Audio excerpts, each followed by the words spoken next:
Okay, so we're going to try training this way. We're going to talk about multiple um, layers of trauma, and this training will be like the one that we did at our forum. So let's just recap what we talked about. What is domestic violence? Just to recap, domestic violence is a pattern of assaultive and controlling behaviors that one person uses against another in order to gain or maintain power and control in the relationship. The abuser intentionally behaves in a manner that will cause fear and humiliation in order to control the other person. And as we talked about before, forms of abuse can be physical, sexual, emotional, and psychological.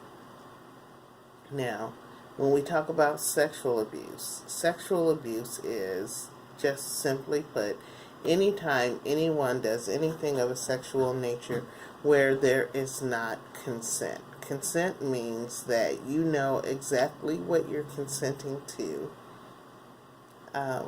and no is an option. If no is not an option when someone is um, referring to sexual behavior or sexual things, then it's not consent. That's what's called cooperation. Okay? And so when we talk about trauma, people who become victims of stressful or life-threatening events or an accident often experience the event as emotional shock. Examples of traumatic events include being a victim of a crime, experiencing domestic violence or sexual assault, being abused as a child, surviving a natural disaster, or the death of the loved one. These events are beyond the person's control and can happen to anyone. The hallmark of traumatic experience is that it typically overwhelms an individual's emotionally, mentally, and physically. These events can cause feelings of terror, intense fear, horror, helplessness, and the physical stress reactions.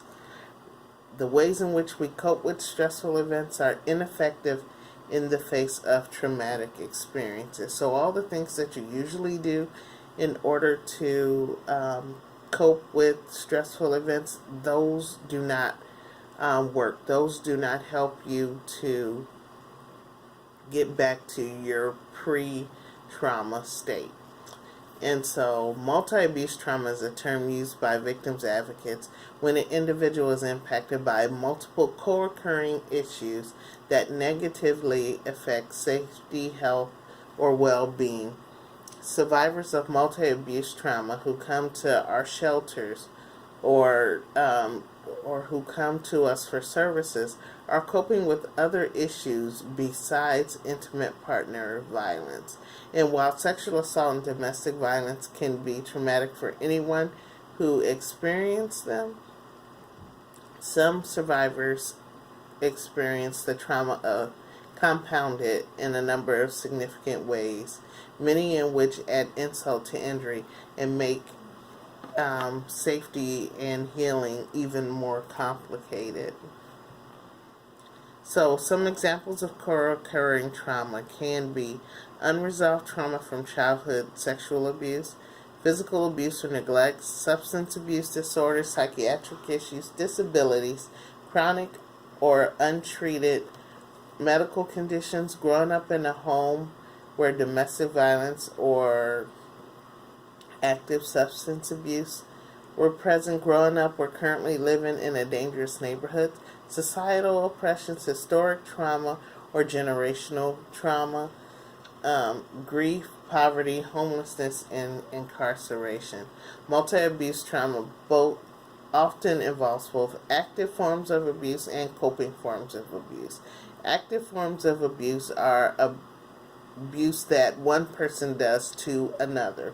If we're a victim of something that someone else does to us, that is an active form of abuse. Coping forms of abuse are abuses that we do to ourselves in order to cope with what has happened to us. And so some examples of active forms of abuse are sexual assault, domestic violence, child sexual abuse, physical abuse or neglect, peer bullying, emotional or psychological abuse, and physical violence. On a societal level, it can include sexism, racism, classism, ableism, or heterosexism, or any other kind of prejudice or discrimination. And at its most extreme, societal abuse can take the form of human trafficking, forced dislocation, and genocide. Substance abuse is one form of coping abuse. Other ones are compulsive eating, binging and purging, compulsive spending or gambling, self-mutilation like cutting, and suicide attempts. Coping abuse such as illicit drugs may lead to additional coping abuses like theft and engagement in commercial sex. These may also lead to further traumatic experience because that risky behavior puts you in jeopardy of being victims of other things and further leads you into interpersonal violence.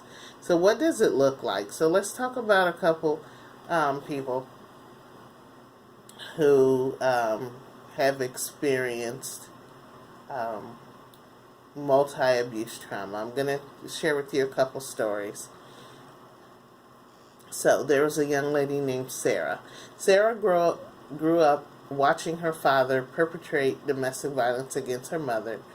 He started raping Sarah before she was 3 years old. The abuse continued throughout her childhood, and she was forced into prostitution by age 9. When she was a teenager, she was gang raped by her brother's friends, and she continued to suffer sexual assaults into her young adulthood. Her parents' immigrant status contributed to her family's isolation. Her father did not speak English and had difficulty holding down a job, and the family lived in poverty. Sarah coped with multiple childhood traumas by disassociating as an adult. She was diagnosed with dissociative identity disorder. She also suffers from fibromyalgia, which she believes is her body's long-term reaction to ongoing repeated abuse she endured as a child. Next, we're going to talk about Edie. Edie grew up with ADHD and mild autism, which people often responded to by shunning her. Her peers at school bullied her physically, psychologically, and beginning about age 12, they also abused her sexually. Some adults accused her of being lazy and oppositional. Desperate to fit in with her peers, Edie began using alcohol and drugs when she was a teenager. This helped her feel more comfortable in a group of people for the first time in her life, and her alcohol and drug use increased until she became addicted. She married a man who turned out to be abusive also. He used both her addiction and her oddness stemming from her developmental issues to convinced her that no one liked her and no other man would have her. Edie began to suffer bouts of depression, and her addiction to alcohol and drugs became more severe. By the time she began seeking help from the social service system, she was coping with several issues: a developmental disability, substance use disorder, an abusive marriage, depression, and anxiety, and complex trauma from the childhood abuse. I mean, all these things put together would make getting safe and being able to heal much more difficult. The last example I'm going to give you is Mary.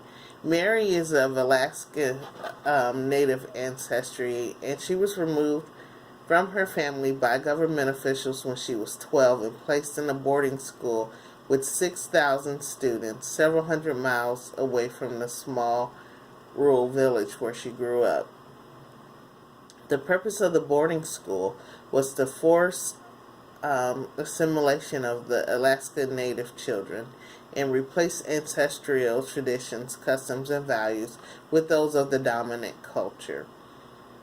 Mary's parents were given no choice in the matter. They were told they would go to jail if they did not allow the government to take her at the boarding school.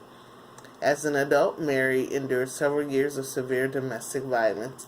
She coped with both the childhood boarding school trauma and the adult domestic violence by shutting down her emotions because she did not feel as if she could talk about her experiences with anyone. She began to suffer from a variety of physical illness and nearly died from pneumonia before she eventually reached out for help.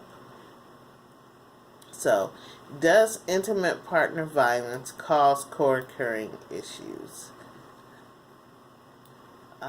Depression, post-traumatic stress disorder, anxiety, panic disorder are common often among people seeking services from our agency.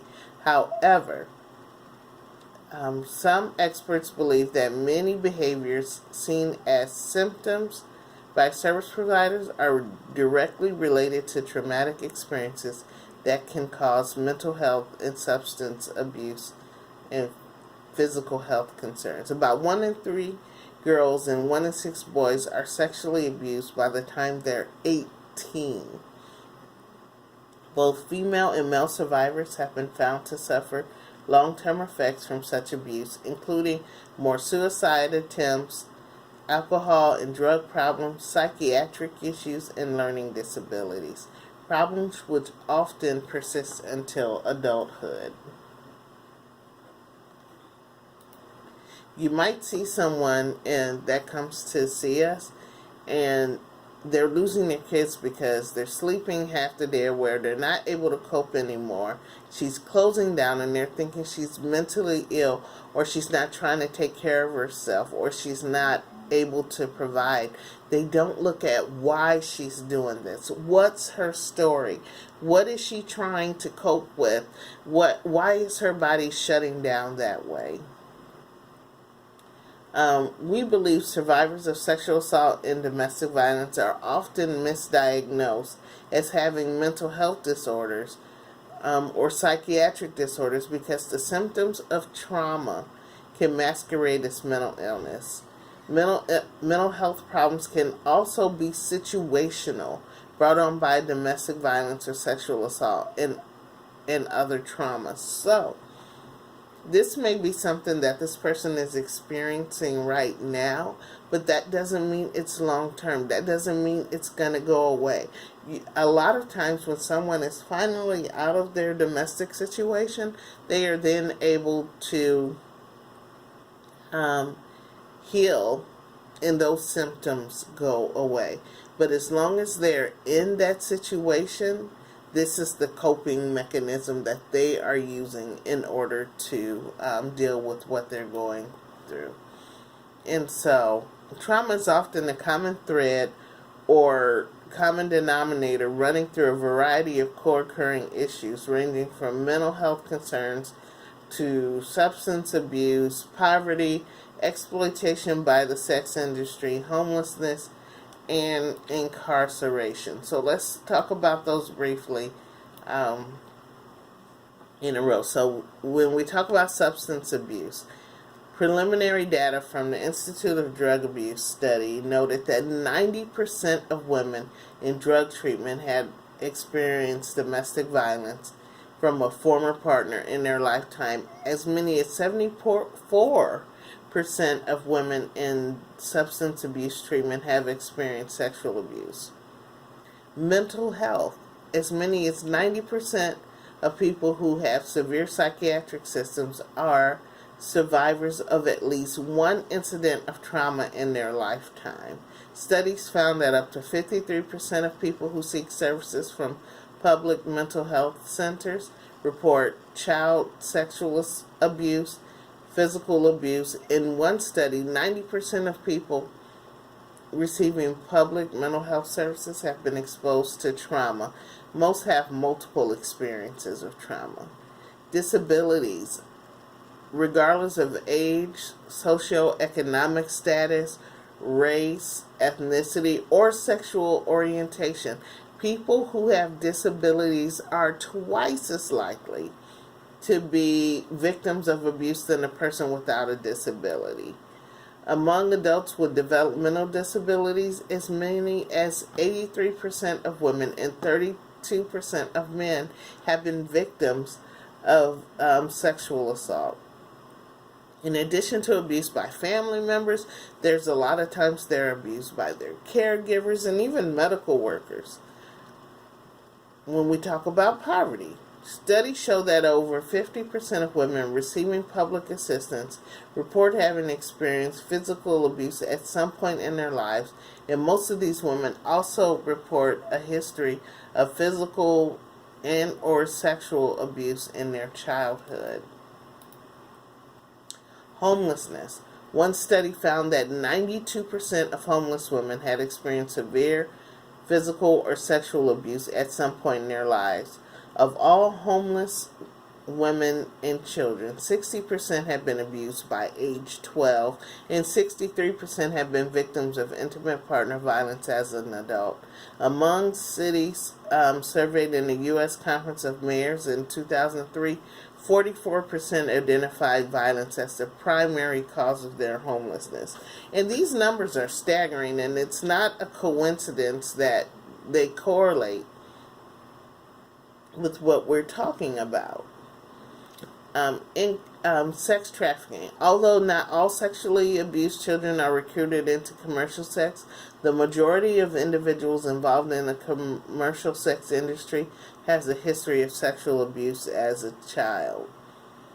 Sexually abused children are 4 times as likely than those who have not been sexually abused to work in the commercial sex industry. Incarceration. Incarcerated people have a history of trauma much higher than the general population. The rate of physical or sexual abuse or violence experienced by incarcerated women, either within their families or with an intimate partner, is quite high.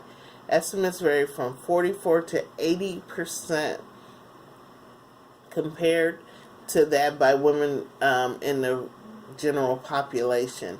A 30% lifetime occurrence. These numbers are high. So there is a direct link between women who are incarcerated to women who have experienced multiple abuse trauma. And in one study of a Midwestern state prison, 22% of male respondents said they have been forced to have sexual contact against their will while incarcerated. And then there's barriers for people who have co-occurring trauma to even reach out for help.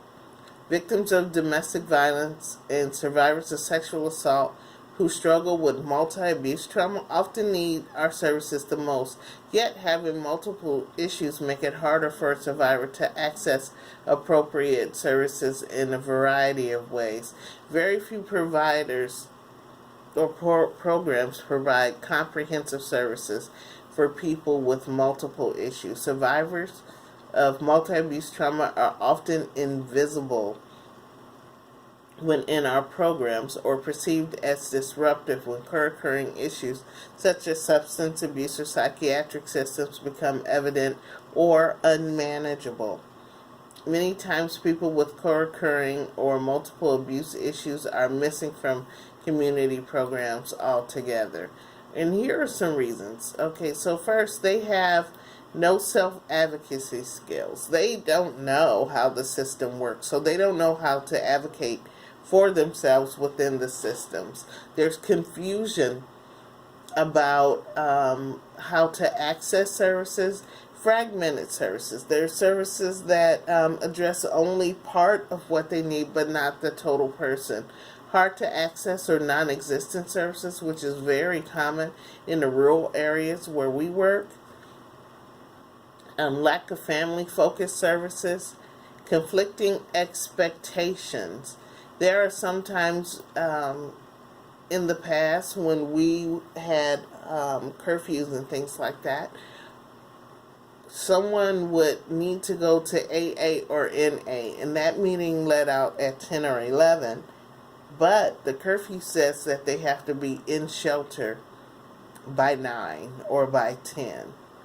Well, do they go to their meeting or do they lose their bed at the shelter? So those conflicting expectations from two different service providers can make it hard for the person to get well. Inability to afford services. Until 2017, our agency didn't even offer free therapeutic services. So if you didn't have insurance or you didn't have Medicaid, therapy was not an option for someone who may very well have needed it. Cultural barriers. A lot of times when people come into different programs, they want to meet with someone who understands their culture or who speaks their language. And if a lot of agencies do not have someone who speaks other languages, then there's no way for that person to adequately access the services. Lack of accessibility. Transportation is a huge issue in our rural areas for people who are trying to access services. Housing discrimination and shelter stay limits. Most shelters around this area, there's only a limited amount of time that you can stay there. And so when you're there, your whole focus is, where am I going to go next? Where do I go to find a place to stay? And if you're focusing on the housing issue, you never really get to address the other issues that this person is dealing with. So challenges we face as providers.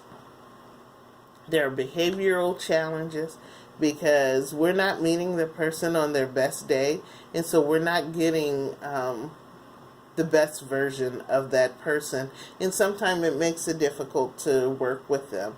Lack of cross-training. I'm trained to work with people with domestic violence issues, but I am not a sexual assault professional. I am not a substance abuse professional, and so I cannot adequately help them with their substance abuse issues because I don't have training in that area. And so even though they're here working with me on their sexual assault or domestic violence issues, their substance abuse issue is the one that seems to be causing the most problems at the moment. And in order for them to get help, they'll have to leave our agency and go to another agency to find help because we're not cross-trained. The complexity of the individual's problems. Again, there's a lot of different things that can cause that. Funding barriers. There's never enough money to go around to do everything that needs to be done. Personnel shortages. The desire for success stories. A lot of times we put our expectations of success on the people that we work with, and then when they have small successes, we don't recognize them, or we want so much to see success that when we don't see the success, we give up on the people that we work with, and we don't ever want to do that. Manipulation by others. When people come into our systems, they are being manipulated on many different levels. Manipulated by the people, by their abuser, sometimes by the family, sometimes by other service providers. And in shelter, it can be manipulation by other people staying at the shelter. And barriers to cooperation between service providers. A lot of time there is bad blood between service providers, and we're unable to help people or we don't have trust in another agency, so we don't refer them to the help that they need because of our own personal feelings, which gets in the way of helping individuals. So, consequences when co-occurring issues are not addressed. Physical and medical problems can develop. The ability to maintain employment, housing, health insurance, or child custody may be threatened. People with multiple issues may believe they have no other choice but to return back to their abusive situation again and again because there is nowhere that they actually feel welcome or safe. Individuals may bounce in and out of the system, moving from one social service agency to another, resulting in a revolving door syndrome, which underlying problems and issues are never adequately addressed. Survivors may develop coping mechanisms such as substance abuse or eating disorders to deal with continuing trauma, or to self-medicate post-traumatic stress disorder stemming from interpersonal violence or abuse. Many people who have substance abuse disorders, they are not using just because they like to get high. They are trying to escape whatever trauma or mental state that are plaguing them.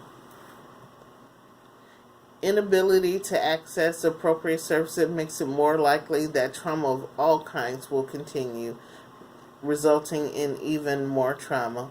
Ultimately, an individual may end up on the streets, homeless, or incarcerated.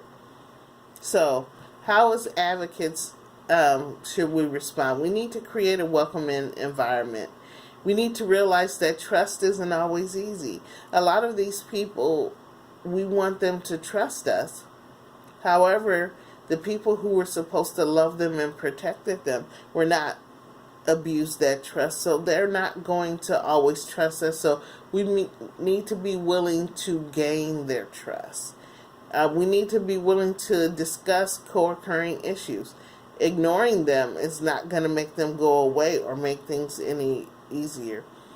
We need to make sure that we're empowering survivors. Empowering them means to make sure that they realize their own strength and ability to act on their best behalf. We need to use community support groups. We are not the end all to be all to every situation, to every person who comes into our services. And so we need to use other community support groups to help work with their co-occurring issues. We need to be willing to work with diversity. We need to be able to handle their spiritual concerns without being judgmental or pushing our beliefs on them. And then we need to help them define what success is. That goes with goal setting. Once they've reached their goal, realizing or being able to mark different areas in their task towards meeting their goals, so they can clearly see when they've met their goal and had some success, and celebrate those successes when they have them. So as advocates, we want to avoid re-traumatizing the people that we serve. So what we need to do is avoid judgmental attitudes. People don't choose to develop multi-abuse trauma issues. It's something that's thrust upon them. Lack of appropriate training or individuals may prevent you from answering a question or providing a certain kind of assistance. We need to be honest and explain that, and tell them, I may not have the answer, but I will help you get to the answer. Acknowledge controversial issues. When advocates and others service providers are in conflict with each other over theoretical issues and philosophies, the people that suffer are the people that we serve. Find ways to integrate and reconcile the philosophies employed by many substance abuse counselors, mental health providers, victims advocates, social workers, and other providers to ensure that people coping with interpersonal violence, such as domestic violence, sexual assault, stalking, past trauma, and various co-occurring issues, can use services safely and without confusion. Provide clear communication. If there's any kind of sanctions or consequences imposed by staff for doing or not doing something in a certain way, then we're talking about a rule, a requirement, or a policy, and we should not act like it's optional. Okay, so next what I want you to do is watch a video about a woman named Tonier Kane.